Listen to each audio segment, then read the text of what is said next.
So Donald Trump put out these perplexing. Well, I mean, it's not new, but it's still perplexing. What he read it? Tyler's in laughing in the chat. I don't know. He was listening. I thought he was too. I thought he was too big for us. No, he said hi earlier. I know. I saw that. That's hilarious. I think you tagged me into something. Hold on. Nope, that's not. Okay. Where is it? This. Oh, here we go. So let me pull this up now. Whatever happened to Senator Rand Paul? He was never great, but he went really bad. I got him elected twice. I'm pretty sure Rand Paul was elected before Trump ran for president in the great Commonwealth of Kentucky, but he just never votes positively for the Republican Party.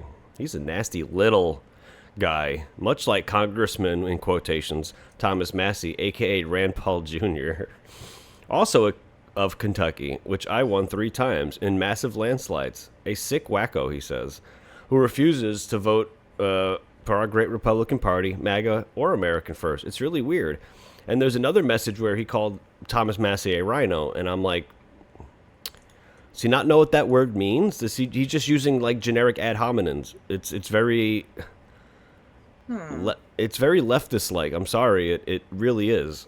These generic ad hominem attacks of calling Thomas Massey a rhino.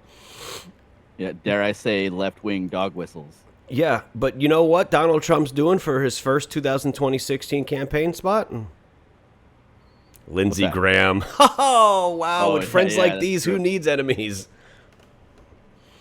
With friends like these, is this over the Epstein thing? It seems like it's over, but he had beef with Massey before the Epstein stuff, but and to a lesser degree Rand Paul. But if I remember correctly, was it Rand Paul who got beat up by Antifa and had like rib issues because of it, and he had to get like some shit removed? Was it Rand Paul that went through that?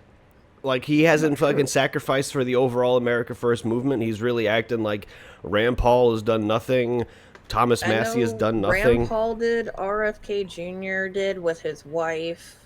They got accosted. There's been several who have been accosted. Yeah, I just did a quick search. It says Rand Paul says he was attacked by an angry mob August 28th, 2020.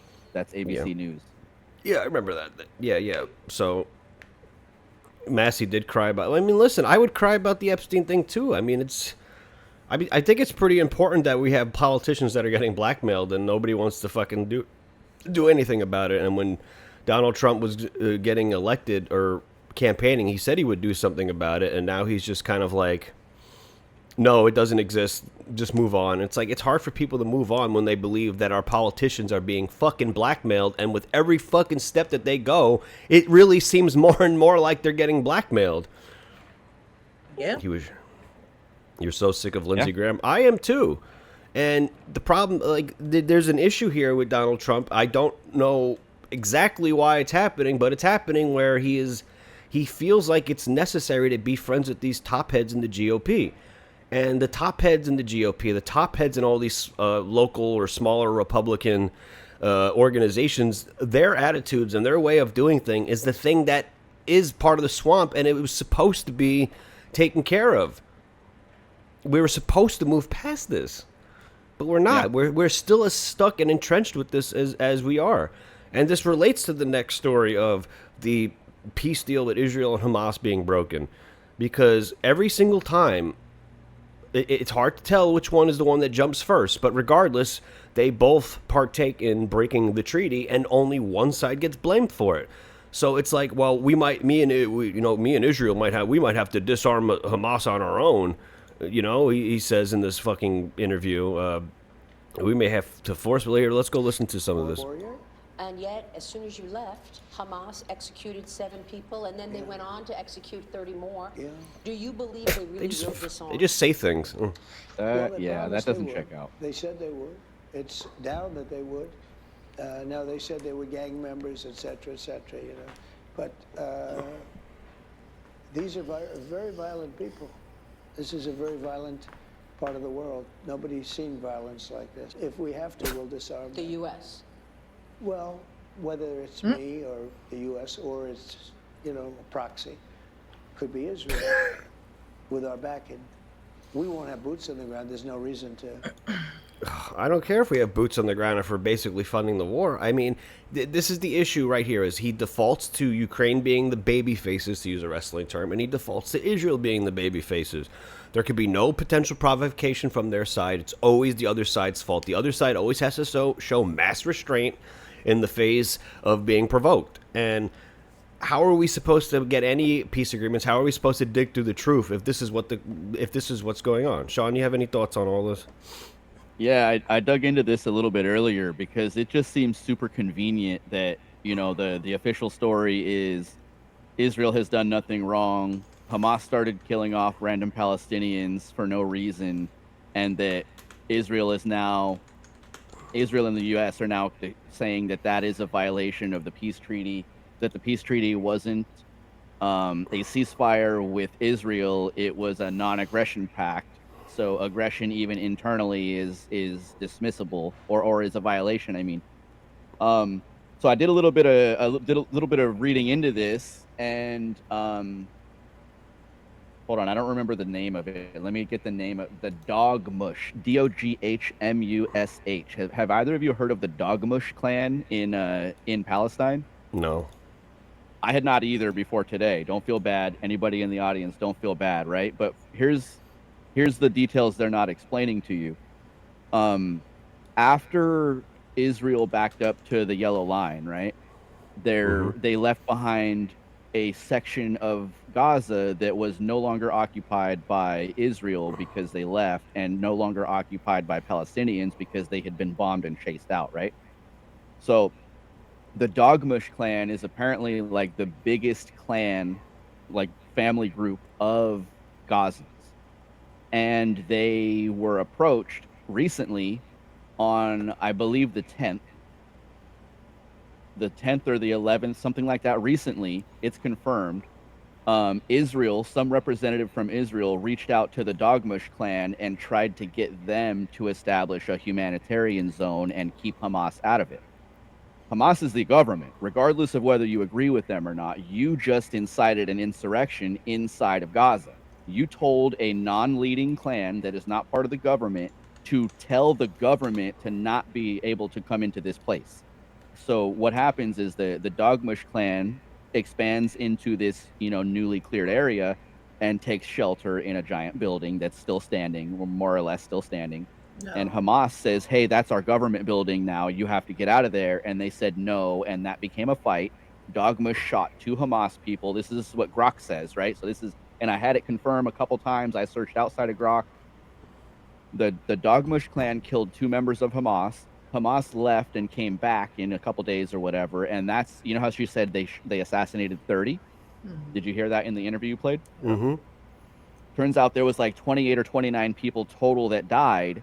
And it's officially listed that there's between, you know, and there's wiggle room on the number, right? Maybe there was 30, whatever.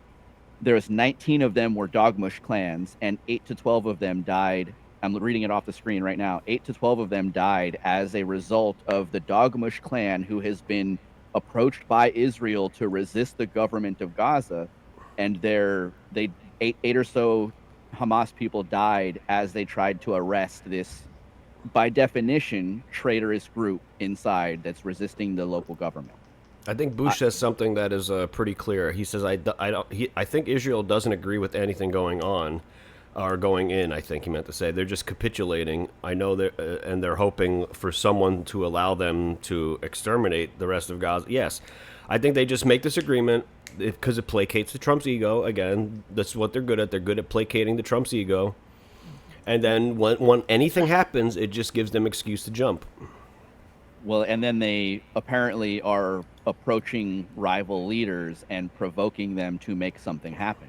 Mm-hmm. So officially, just to be clear, the Dogmush clan says that they rejected Israel's proposal and that they did not agree to do it. But moving forward from there, it's been 10 days since that question was asked, and they have already taken a stand against Hamas, and they've already started.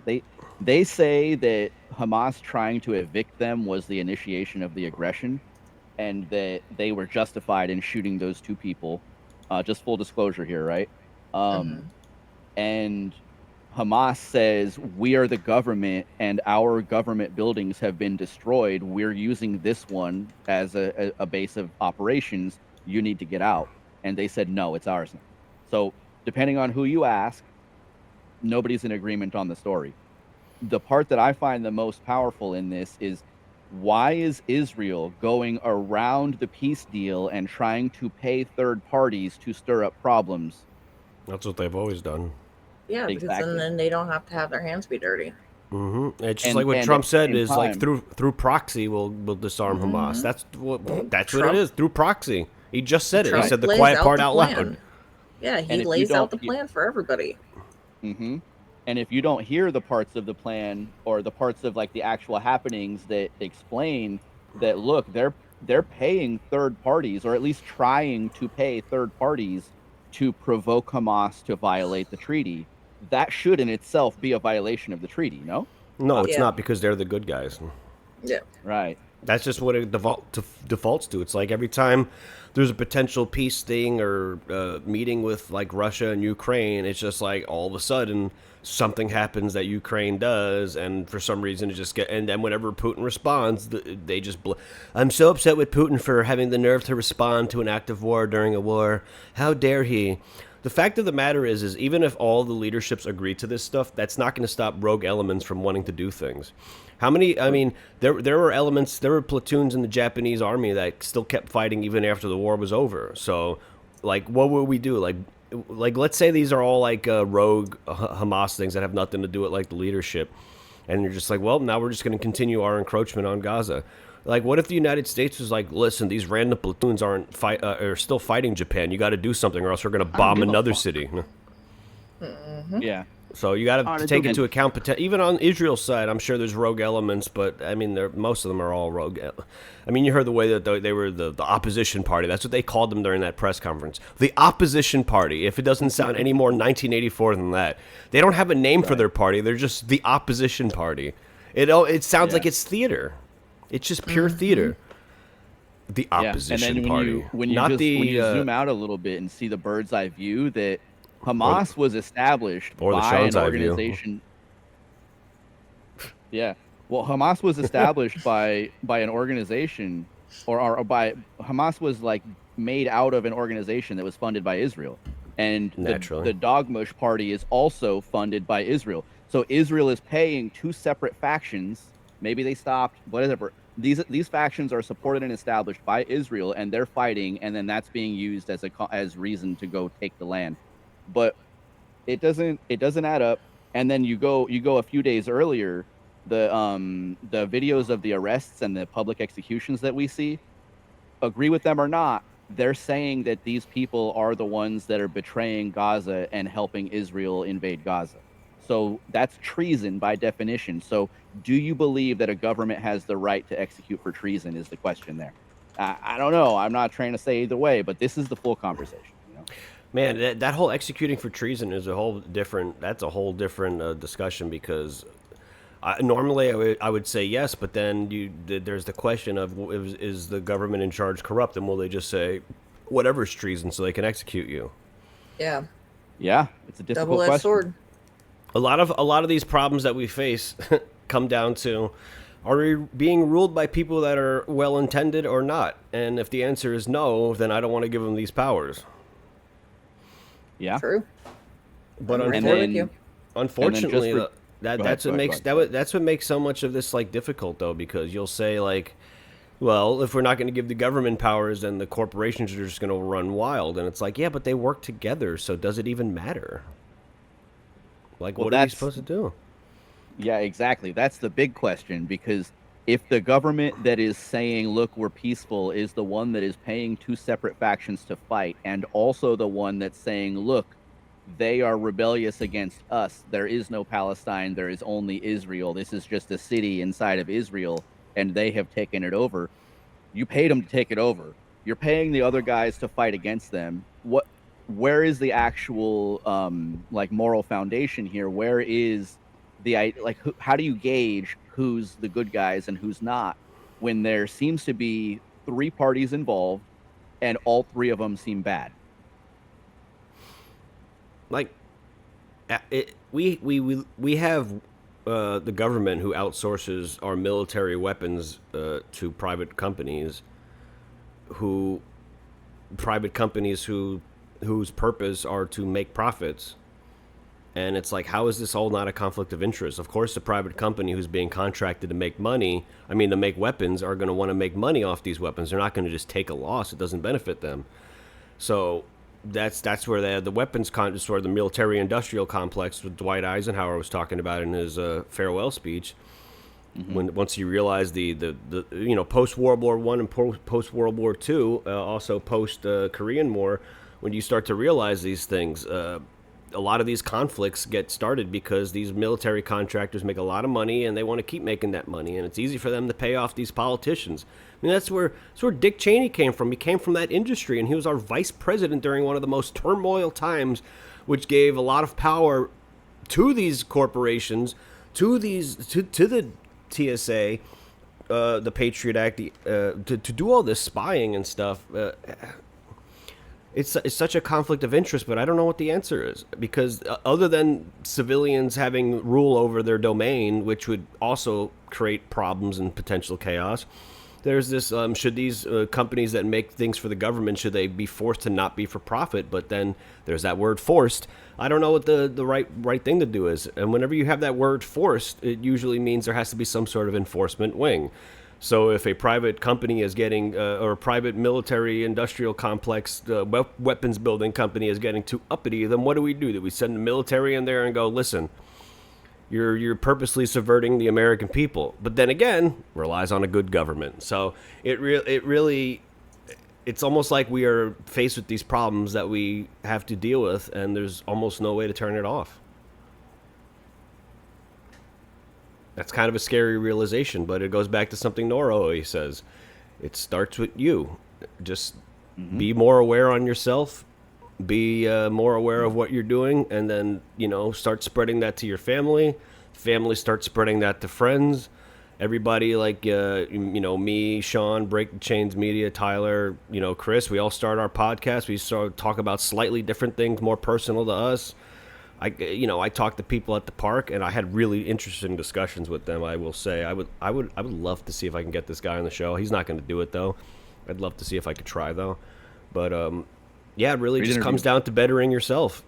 If you better yourself and you are a better person on yourself, whether that's religious or whether that's just improving yourself and being more aware of the things around you. If everyone starts to do that, perhaps we'll have a focused, vigilant, and disciplined population that will be able to recognize when they're getting bullshit sooner rather than later. Yeah. Agreed.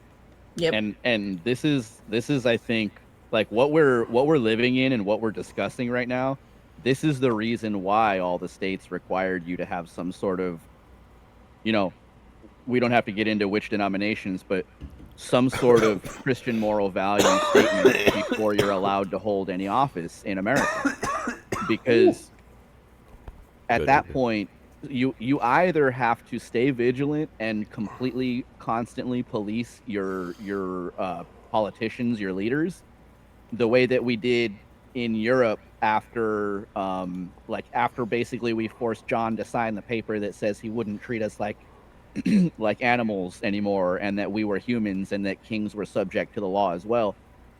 You either do that at the threat of violence with the sword, and I'm not saying we should do that, but in America, what we did is we outsourced that to, and maybe it's not perfect, but we outsourced that to Christianity.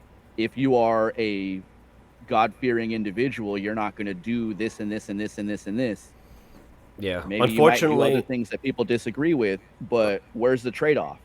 Are you okay with the politician that's trying to jail you for not letting the school cut your kid's dick off, or are you okay with somebody that's going to jail the person that is, making out with a dude? Unfortunately, though, we've seen it before, and we continue to see with our politicians. This is why we get in trouble with Israel. They will just use, they'll just say they're religious. A lot of them don't even understand it. And people buy it. Yeah. I think a lot of people in society are unfortunately kind of like that. A lot of people say, "Oh, I'm a Catholic" or "I'm a Christian," and then you just examine what they do in their daily lives, and you're like, Hardly. Yeah, There's They a lot hide of that. behind a veil. I think when you talk about the fear of God, I think people misunderstand what fear is supposed to mean. It's supposed to mean respect, but I think people legitimately fear it. And that's why they just claim to be it, because they're afraid of what could happen after they die. So it's done out of fear almost. Not the right fear. Sure. Not out of respect, Yeah. but out of fear. Fear. A scared fear. Yeah. Yeah.